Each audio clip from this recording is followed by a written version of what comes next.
Good morning class.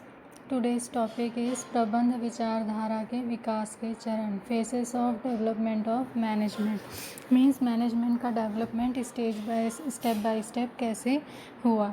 इसके 4 stage हैं। इसमें से फर्स्ट स्टेज है अर्ली और एंशियंट मैनेजमेंट थॉट, प्राचीन अथवा प्रारंभिक प्रबंध विचारधारा। इसके अकॉर्डिंग शुरू से, जब से इंसान है तब से हमें मैनेजमेंट का वर्ड भले हम यूज़ नहीं करते, लेकिन मैनेजमेंट हमें कहीं ना कहीं दिखाई देता है। मैनेजमेंट के कारण ही जो इंसान है, जो जंगल में भटकता था, वो धीरे धीरे रहन सहन का ढंग सीखने लगा, परिवार में रहने लगा, गांव में रहने लगा, शहर बसने लगे और अलग अलग तरह के प्रोग्राम्स ऑर्गेनाइज होने लगे, रूल्स रेगुलेशन और भी बहुत सारी चीज़ें जो बनती गई। ये सारी चीज़ें किसके अकॉर्डिंग थी? मैनेजमेंट के according. Means management word proper use नहीं होता था, लेकिन इंसान ने मैनेजमेंट करना सीख लिया था। फिर अलग अलग धर्मों के थ्रू भी हमने मैनेजमेंट वर्ड को यूज़ किया। मीन्स कैसे रहना है, किस तरह का लाइफ स्टाइल होना चाहिए, सारी चीज़ों के बारे में हमें समझाया और सिखाया जाता था। तो ये जनरली हम कब देखते हैं? बहुत ही शुरू के समय में। आप अगर किसी भी तरह की होली बुक जैसे कि रामायण, महाभारत, बाइबल, कुरान, कुछ भी उठा के देखें, उसमें भी रहन सहन के सही तरीक़ों को ही समझाया गया है। फिर कौटिल्य का अर्थशास्त्र देखेंगे तो उसमें भी आपको रहन सहन प्लस गवर्नमेंट के क्या पॉलिसीज़ होने चाहिए, रूल्स होने चाहिए, सोसाइटी कैसी होनी चाहिए, रूल्स रेगुलेशन क्या होना चाहिए, टैक्स मेथड क्या होना चाहिए, ये सारी चीज़ों का मैनेजमेंट बताया गया है। तो ये सारी चीज़ें किससे रिलेटेड हैं? प्राचीन अथवा प्रारंभिक, अर्लियर और एंशियंट मैनेजमेंट से रिलेटेड है। अब सेकंड आता है क्लासिकल मैनेजमेंट थॉट और सिस्टम और अप्रोच। ठीक है, क्लासिकल मीन्स सेकंड स्टेप है ये। इसमें मेन फोकस होता है नौकरशाही। मीन्स यहाँ पे सारा चीज़ किसके अकॉर्डिंग होने लगा? एक इंसान मालिक और दूसरा नौकर। तो उसके अकॉर्डिंग जिसके पास पैसा है वो क्या करेगा? बिज़नेस डेवलप करेगा और उसके अंडर में काम करने वाले सभी क्या होंगे? उसके नौकर होंगे और सभी को उसके अकॉर्डिंग सारे काम को करना पड़ेगा। इस सिस्टम में कई अच्छी चीज़ें थी। मीन्स आप अपने हिसाब से काम कर सकते थे और बहुत ज़्यादा फोर्स नहीं होता था, कंपटीशन नहीं होता था, ये सारी चीज़ें नहीं थी। लेकिन सबसे बड़ा इसका जो डिसएडवांटेज था वो क्या था? बहुत से रूल्स थे और बहुत सारे जो भी रूल्स हैं कभी भी चेंज हो जाते थे। कोई प्रॉपर सिस्टम नहीं था, कोई प्रॉपर टाइमिंग नहीं थी। बस आपको काम करना है और आपको किसी भी चीज़ के लिए प्रॉपर गाइडेंस नहीं दिया जाता था। ये किसका है? क्लासिकल मैनेजमेंट का फर्स्ट स्टेप। फिर क्लासिकल मैनेजमेंट का सेकंड स्टेप आया साइंटिफिक मैनेजमेंट, या इसे हिंदी में कहते हैं वैज्ञानिक प्रबंध। वैज्ञानिक प्रबंध के फादर कहा जाता है किसे? F.W. टेलर को। इन्होंने मेनली साइंटिफिक मैनेजमेंट से रिलेटेड प्रिंसिपल्स को लोगों के सामने लाया और एक्चुअल में उन्होंने मैनेजमेंट वर्ड का यूज़ करना शुरू किया। वो खुद एक कंपनी में एज अ मैनेजर काम करते थे। वो खुद उस लेवल में काम कर चुके थे और उनको पूरी तरह से नॉलेज था कि काम करने में क्या क्या प्रॉब्लम आती है। तो उसके अकॉर्डिंग उन्होंने क्या किए थे? अपने खुद के अनुभव के आधार पर और दूसरों को काम करते देखते हुए, इन सारी चीज़ों का एनालिसिस करते हुए उन्होंने क्या किया? मैनेजमेंट से रिलेटेड कई रूल्स और रेगुलेशन या प्रिंसिपल्स क्रिएट करना शुरू किए और उन्होंने एनालिसिस किया कि लोगों के काम करने का तरीका क्या होना चाहिए, प्रॉपर जो वर्क आवर है वो डिसाइडेड होना चाहिए, उसके अकॉर्डिंग उनकी सैलरी होनी चाहिए और ये सब का उन पे पॉजिटिव या नेगेटिव क्या इफ़ेक्ट पड़ता है, ये सारी चीज़ों का उन्होंने क्या किया? एनालिसिस किया। अब हम पढ़ेंगे वैज्ञानिक प्रबंध की लक्षण अथवा विशेषता, कैरेक्टरिस्टिक और feature of scientific management. Scientific management की क्या क्या कैरेक्टरिस्टिक है? फर्स्ट है अ डिफाइन प्लान। इसमें प्रॉपर एक प्लान होता है और उस प्लान को फॉलो करने के लिए लोगों को कहा जाता है। यहाँ लोगों से कि मतलब है जो आपके अंडर में काम कर रहे हैं उनको। फिर उसके बाद साइंटिफिक एनालिसिस मीन्स जो भी काम होते थे उसका साइंटिफिक एनालिसिस किया जाता था कि जो काम हम कर रहे हैं वो प्रॉपर सही तरीके से हो और प्रॉपर उसमें कहीं पे कोई भी गलती होने के चांसेस ना हो। थर्ड है नियमों का समूह a set of rule. Taylor ने बहुत सारे रूल्स बनाए और इन रूल्स को फॉलो करना जो वर्कर हैं उनके लिए कंपलसरी किया ताकि उनकी एफिशिएंसी क्या हो, इंक्रीज़ हो और उनका जो टाइम है वो क्या हो, इधर उधर के मूवमेंट में बर्बाद ना हो। फिर अगला है टाइम स्टडी। टाइम स्टडी में उन्होंने ये एनालिसिस किया कि जो भी आपको वर्क दिया जाता है वो प्रॉपर इतने टाइम में ख़त्म होना चाहिए। मीन्स मैक्सिमम टाइम उसका कितना होगा और मिनिमम टाइम उसका कितना होगा। तो मिनिमम टाइम के अकॉर्डिंग आप पर्टिकुलर इतने घंटों में कितना प्रोडक्ट बनाने में प्रॉपर सपोर्ट कर सकते हैं। ये सारी चीज़ों का एनालिसिस किया।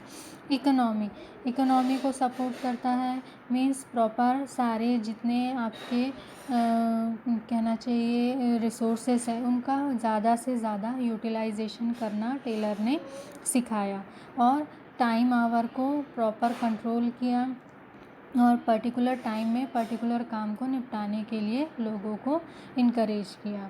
फिर इंक्रीज़ इन एफिशिएंसी।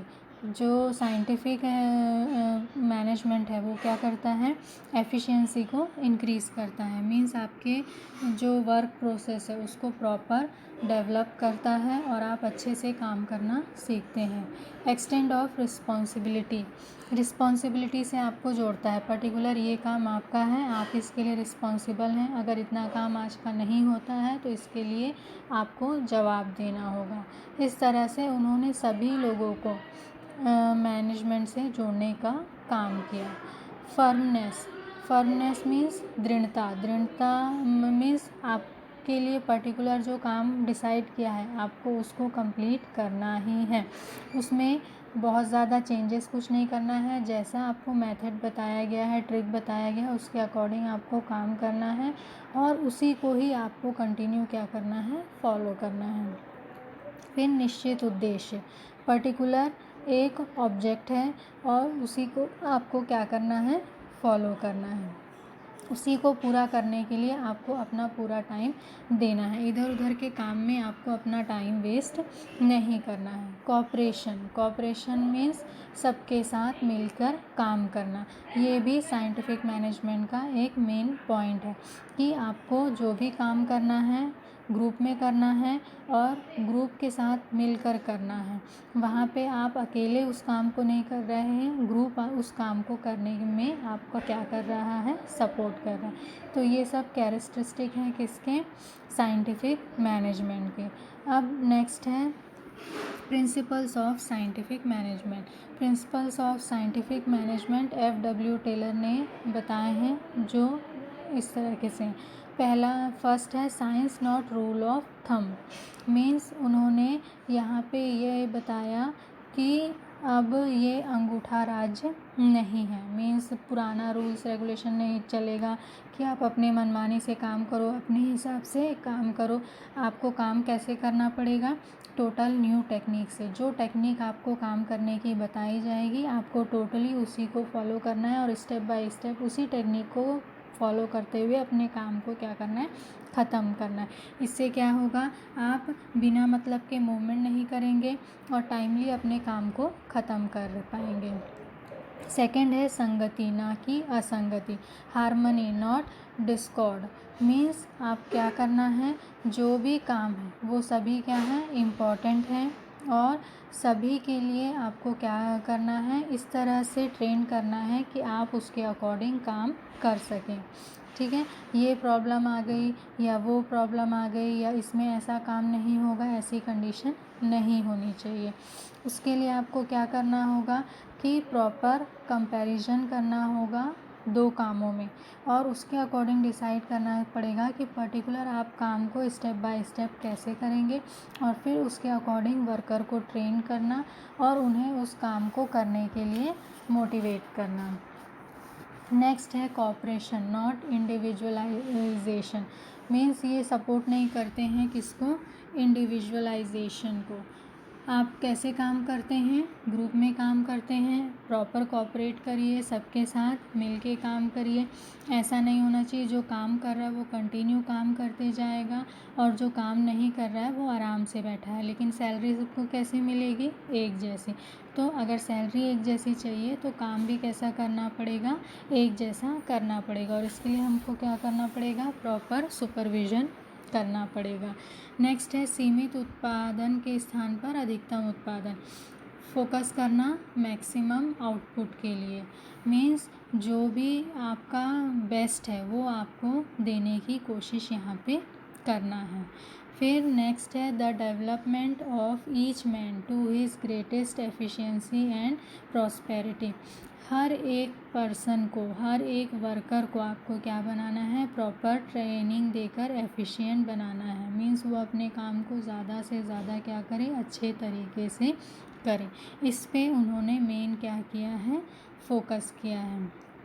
फिर लास्ट है प्लानिंग, ठीक है, मीन्स जो भी आप काम करोगे वो किसके बेस पे करोगे, प्लानिंग के बेस पे करोगे, उसमें फिर कोई चेंजेस नहीं होना है। और प्लानिंग में अगर आप चेंजेस कर भी रहे हो तो बाकायदा उसका रीज़न बताना है कि प्रॉपर किस रीज़न से प्लानिंग को आपने चेंज किया है, जिससे कि आपका काम हमेशा सिस्टमेटिक हो और कहीं पे कोई प्रॉब्लम ना हो। ये मेन प्रिंसिपल किसके हैं, FW टेलर के। अब नेक्स्ट है वैज्ञानिक प्रबंध का योगदान, कंट्रीब्यूशन, साइंटिफिक मैनेजमेंट के क्या क्या कंट्रीब्यूशन है।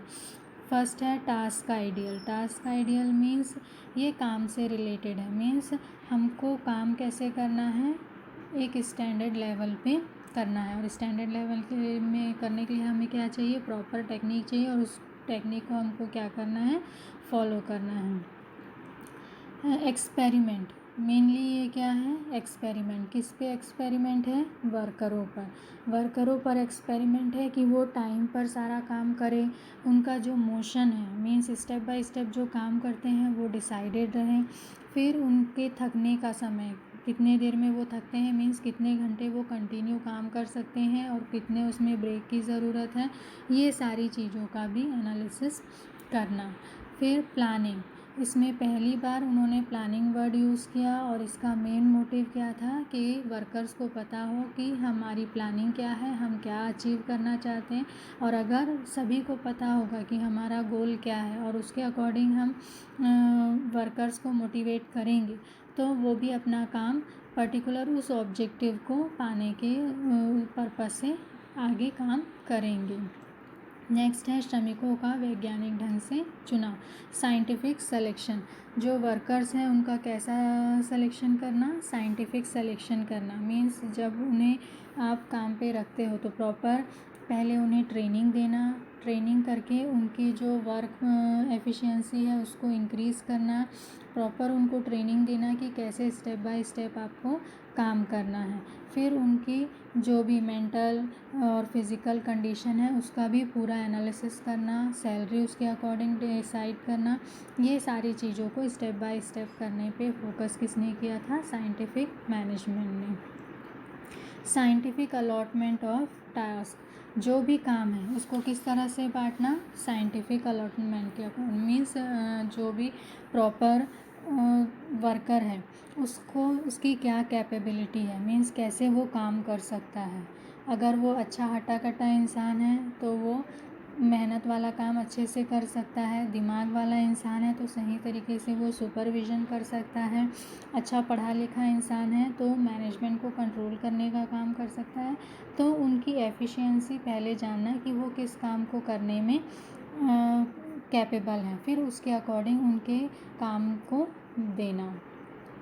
प्रेरणात्मक मजदूरी, इंसेंटिव वेजेस सिस्टम, जो भी आप वेजेस दे रहे हैं या सैलरी दे रहे हैं वो कैसी होनी चाहिए, लोगों को मोटिवेट करने वाली होनी चाहिए। मीन्स इस तरह की होनी चाहिए कि जैसे ही आप उनको सैलरी मिले तो उनको लगे कि हाँ, हमने जो मेहनत की है उसका हमें सही अमाउंट वापस मिल गया है।